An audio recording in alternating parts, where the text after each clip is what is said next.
Assalamualaikum warahmatullahi wabarakatuh. Selamat bertemu dengan saya, Waki Manesi dari SMK Muhammadiyah Prambanan. Kali ini kita akan berbagi sedikit mengenai asesmen nasional tahun 2021.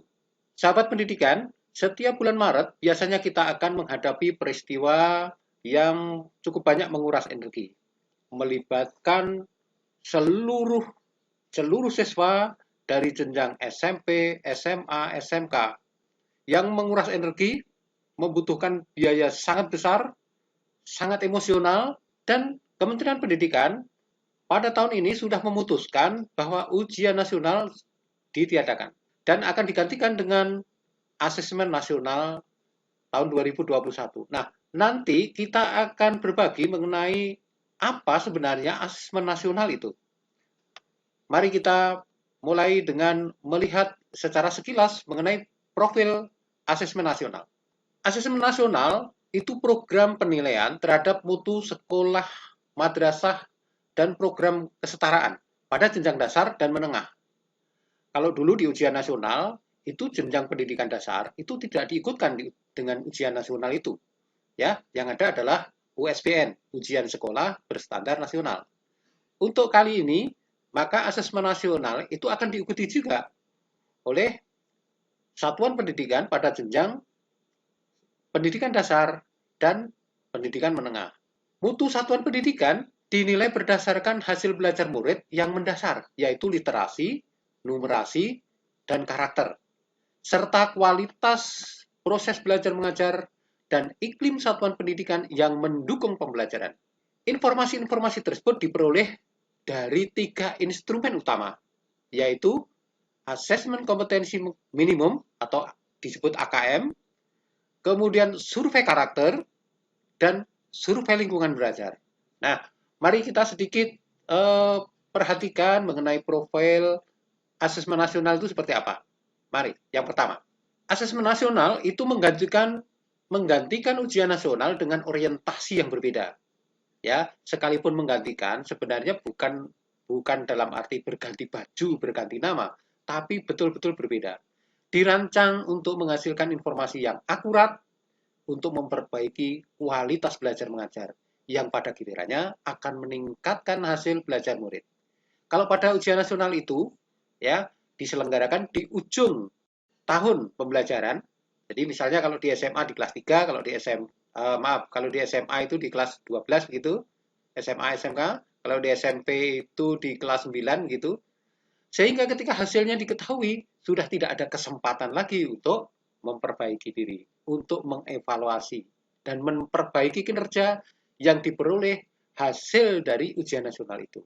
Kemudian yang kedua, dilaksanakan di seluruh satuan pendidikan tingkat dasar, tingkat menengah, dan diikuti oleh siswa kelas 5, kelas 8, kelas 11. Dan itu pun secara sampling. Nah, tadi sudah disampaikan, kalau yang kemarin itu di SD itu tidak mengikuti ujian nasional, tapi memang mengikuti ujian sekolah yang berstandar nasional.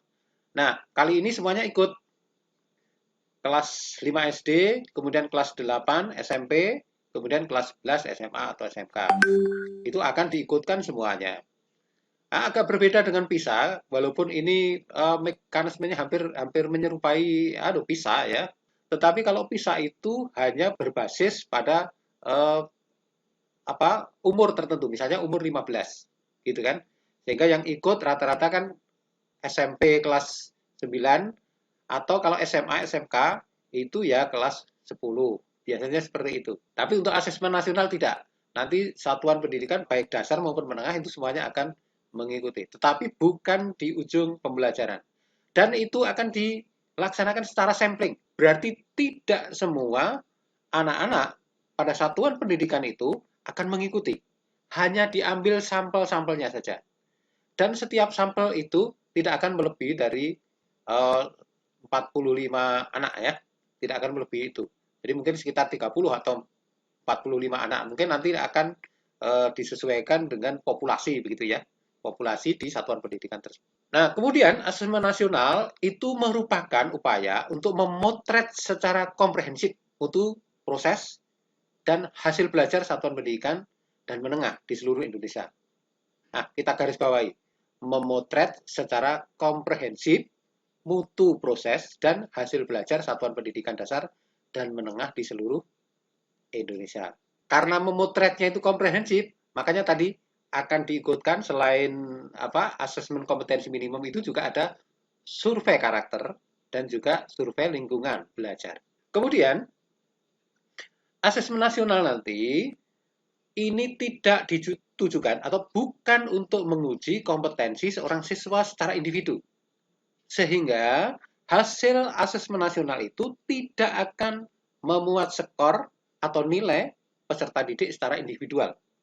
Kalau dulu di ujian nasional itu, anak-anak akan mendapatkan namanya SKHUN atau SHUN, yang isinya adalah daftar perolehan nilai ujian nasional. Tapi besok tidak ada, karena asesmen nasional itu memang tidak memotret secara individu, nilai anak per anak. Kemudian, asesmen nasional hasilnya itu tidak digunakan untuk menentukan kelulusan. Lalu kelulusan untuk anak-anak besok itu ditentukan oleh apa? Tentu saja ditentukan oleh satuan pendidikan atau oleh pendidik itu sendiri. Kan masih ada ujian sekolah, ya. Jadi bisa digunakan untuk menentukan kelulusan anak-anak itu. Tidak menggunakan asesmen nasional. Oke, mari kita lihat skema yang dilaksanakan di asesmen nasional itu. Bagannya bagaimana? Nah, asesmen nasional itu nanti akan meliputi asesmen kompetensi minimum atau AKM, yang AKM itu terdiri dari literasi dan terdiri dari numerasi. Dan juga asesmen nasional itu nanti akan menyelenggarakan survei karakter dan survei lingkungan belajar. Ini yang tidak dilakukan pada saat ujian nasional. Jadi nanti asesmen nasional ini diharapkan memang dapat memotret sikap, nilai, keyakinan, serta perilaku yang dapat memprediksi tindakan dan kinerja murid di berbagai konteks yang relevan. Hal ini penting untuk menyampaikan pesan bahwa proses belajar mengajar itu harus mengembangkan murid secara utuh, ya, baik kognitif maupun non-kognitif. Nah, mari kita lihat asesmen kompetensi minimum itu. Apa sebenarnya yang diukur dari AKM atau asesmen kompetensi minimum? Yang ini disebut-sebut sebagai pengganti dari ujian nasional. Betulkah betul-betul pengganti? Lalu mari kita lihat apa yang diukur di asesmen kompetensi minimum itu. Nah, ada dua, yaitu literasi dan numerasi. Baik pada literasi, membaca, maupun numerasi, kompetensi yang dinilai itu mencakup keterampilan berpikir logis, sistematis, keterampilan bernalar menggunakan konsep dan pengetahuan yang telah dipelajari, serta keterampilan memilih serta mengolah informasi. AKM, asesmen kompetensi minimum itu, menyajikan masalah-masalah dengan beragam konteks yang nanti diharapkan mampu diselesaikan oleh murid, ya, menggunakan kompetensi literasi, membaca, dan numerasi yang dimilikinya. Jadi AKM ini dimaksudkan untuk mengukur kompetensi secara mendalam, tidak sekedar penguasaan konten. Kemudian, sebenarnya mengapa sih kok literasi dan numerasi itu disebut kompetensi minimum? Sehingga kemudian ini masuk ke dalam elemen yang diujikan di asesmen kompetensi minimum. Ya, pengertian minimum untuk menunjukkan bahwa literasi membaca dan numerasi itu merupakan kompetensi yang setidak-tidaknya itu harus dimiliki oleh seseorang sehingga dapat berfungsi secara produktif dalam kehidupan itu. Ini diyakini ada dua itu, ya, literasi dan numerasi. Kemudian kontennya atau isinya dari AKM itu apa? Konten yang diukur itu bersifat esensial serta berkelanjutan lintas kelas maupun jenjang. Kemudian, tidak semua konten pada kurikulum diujikan. Oke, nah inilah akan kita lihat mengenai komponen asesmen kompetensi minimum. Coba kita lihat matrik berikut ini, ya. Nah, baik literasi maupun numerasi itu bagaimana konten, bagaimana proses kognisi, bagaimana konteksnya. Kalau literasi itu kontennya itu adalah teks informasi dan sastra, atau disebut juga teks informasi dan teks fiksi, gitu ya. Kemudian proses kognitifnya itu menemukan, menginterpretasikan, mengintegrasikan, mengevaluasi, dan refleksi informasi. Kemudian konteks yang digunakan itu adalah bisa konteks personal, bisa sosial budaya, dan bisa saintifik. Bagaimana untuk numerasi? Untuk numerasi itu ada aljabar, geometri, pengukuran, data, dan ketidakpastian. Barangkali mudahnya itu kalau data dan ketidakpastian itu statistik dan peluang begitu kalau ya di tingkat SMK seperti kami itu. Nah, kalau di konsep AKM itu kan ada bilangan. Nah, itu nanti diberikan di tingkat dasar. Tapi karena saya tingkatnya SMA, SMK ya berarti ya hanya ini. Nanti yang bilangan tidak tercakup di sini. Kemudian proses kognitifnya itu pemahaman, penerapan, dan penalaran. Kemudian konteksnya ya sama, personal, sosial budaya, dan saintifik. Oke, lalu kira-kira tipe soalnya seperti apa kalau AKM itu ya? Yang pertama ini pilihan ganda. Jadi anak-anak itu milih A, B, C, D, E. Ini yang biasa digunakan di ujian-ujian selama ini ya, di ujian nasional, ujian sekolah itu biasa menggunakan pilihan ganda tunggal gitu. Tapi besok akan ada lagi pilihan ganda kompleks. Jadi memilih itu bisa lebih dari satu. Ya, milih centang bagian A, tapi juga bagian C misalnya, itu bisa saja. Ini namanya pilihan ganda kompleks. Kemudian menjodohkan. Nah, kemudian juga isian singkat. Begitu. Selanjutnya adalah tentang uraian. Jadi ada beberapa tipe soal ya yang akan digunakan. Kalau di ujian nasional kan hanya pilihan ganda, kemudian ada isian singkat itu yang terakhir itu. Kalau yang dulu-dulu itu malah hanya pilihan ganda. Oke, inilah perbedaan antara instrumen AKM dengan ujian nasional yang tadi sudah kita sebut-sebut di depan tadi. Mari kita perhatikan perbedaannya itu mengenai jenjang penilaian. Kalau di ujian nasional yang dulu itu diikuti oleh siswa SMP, setingkat SMP ya atau MTS, kemudian SMA, MA, dan SMK. Tetapi kalau AKM ya ini SD SMP, SD MI itu ikut begitu ya. Jadi ikut diuji juga gitu. Kemudian SMP, SMA, MA, SMK yang itu sudah ikut juga ya setiap tahun dengan ujian nasional itu. Kemudian level murid yang diuji. Kalau di ujian nasional itu tingkat akhir. Ya, kalau di SMP itu ya kelas 9, kalau di SMA atau SMK itu kelas 12. Tapi kalau di AKM itu tidak. Kalau yang SD itu kelas 5, kalau SMP itu kelas 8, dan kalau SMA atau SMK itu kelas 11 atau kelas 2. Jadi nanti anak-anak itu masih ada waktu atau kesempatan untuk memperbaiki prestasinya atau memperbaiki kompetensinya itu karena sudah mengetahui AKM di kelas jenjang yang bukan jenjang terakhir. Jadi masih ada waktu evaluasi itu diterapkan untuk perbaikan-perbaikan ke depannya gitu. Kemudian tentang subjek murid ya. Kalau di ujian nasional itu dilakukan sensus. Artinya seluruh murid itu diikutkan dalam ujian nasional. Tetapi untuk AKM ini dilakukan sensus sekolah. Artinya sekolahnya semuanya ikut, tapi muridnya itu hanya sampel saja. Nah, bagaimana kalau muridnya itu sedikit? Kalau muridnya sedikit, barangkali yang sampling ya populasi sekaligus sampel gitu. Ya, misalnya ada murid di sebuah sekolah itu kurang dari 30 katakanlah begitu ya. Ya, itu populasi sekaligus sampel gitu.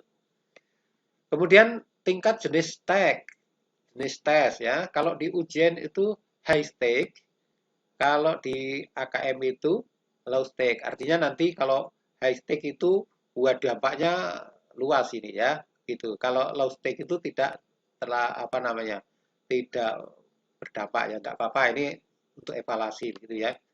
Makanya kalau dulu di ujian nasional itu tadi saya sampaikan energinya itu terkuras betul itu ya.